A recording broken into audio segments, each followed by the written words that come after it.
একদিন হজরত ওমর রাদিয়াল্লাহু তাআলা আনহুর ছোট ছেলে আব্দুল্লাহ এসে হজরত ওমর রাদিয়াল্লাহু তাআলা আনহুকে বললেন, আব্বাজান, আমি আপনার কাছে একটা নালিশ নিয়ে এসেছি, এই বিচার আপনাকে করতেই হবে। বাবা গো, আমি শুনেছি আপনার ভয়ে নাকি শয়তান পর্যন্ত রাস্তা ছেড়ে দিত। আমি এটাও শুনেছি যে আপনি নাকি বাঘের গালে থাপ্পড় মারতেন। কিন্তু আপনার ছেলেকে কেউ অপমান করবে, এটা আপনি কখনো বরদাস্ত করবেন কি? হজরত ওমর তখন বললেন, আব্দুল্লাহ, কি হয়েছে তোমার? আমার কাছে সবকিছু খুলে বলো। তখন আব্দুল্লাহ বললেন, আব্বাজান, হোসাইন আমাকে গোলামের বাচ্চা গোলাম বলে গালি দিয়েছে।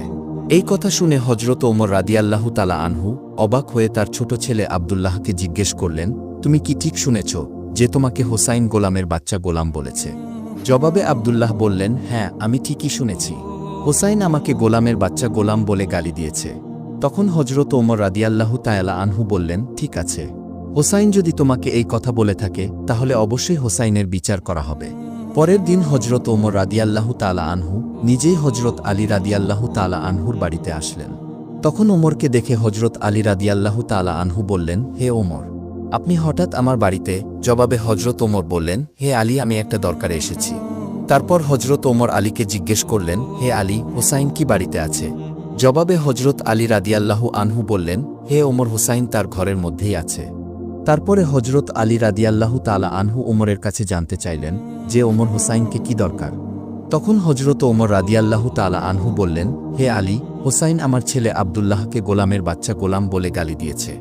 তখন হজরত আলী বললেন, হে ওমর, হোসাইন তো এমন কথা বলতে পারে না। ঠিক আছে, যদি হোসাইন এই কথা বলে থাকে তাহলে তাকে ডেকে আনছি। অতঃপর হজরত হুসাইন রাদিয়াল্লাহু তাআলা আনহুকে ডেকে আনা হল। হুসাইন আসার পর হজরত আলী রাদিয়াল্লাহু তাআলা আনহু হুসাইনকে জিজ্ঞেস করলেন, হে হুসাইন, তুমি কি ওমরের ছেলে আব্দুল্লাহকে গোলামের বাচ্চা গোলাম বলে গালি দিয়েছ?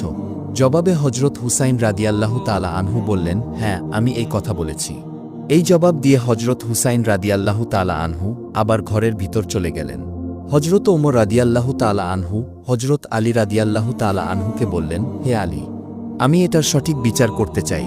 তখন হজরত আলী রাদিয়াল্লাহু তাআলা আনহু ওমরকে বললেন, এটা তো বাচ্চাদের ব্যাপার, এটা বাদ দিলে কি হয় না?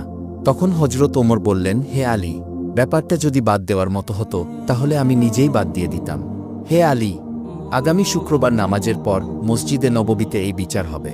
আপনি হুসাইনকে নিয়ে আসবেন। এই কথা বলে হজরত ওমর রাদিয়াল্লাহু তাআলা আনহু চলে গেলেন। হজরত ওমর চলে যাওয়ার পরে হজরত আলী রাদিয়াল্লাহু তাআলা আনহু ঘরের ভিতরে প্রবেশ করলেন এবং হুসাইনের ঘরে গিয়ে জিজ্ঞেস করলেন, হে হুসাইন, তুমি ওমরের ছেলে আব্দুল্লাহকে গোলামের বাচ্চা কেন বলেছ? জবাবে হুসাইন রাদিয়াল্লাহু তাআলা আনহু বললেন, আমি যা সত্য তাই বলেছি। তারপরে শুক্রবার দিন মসজিদে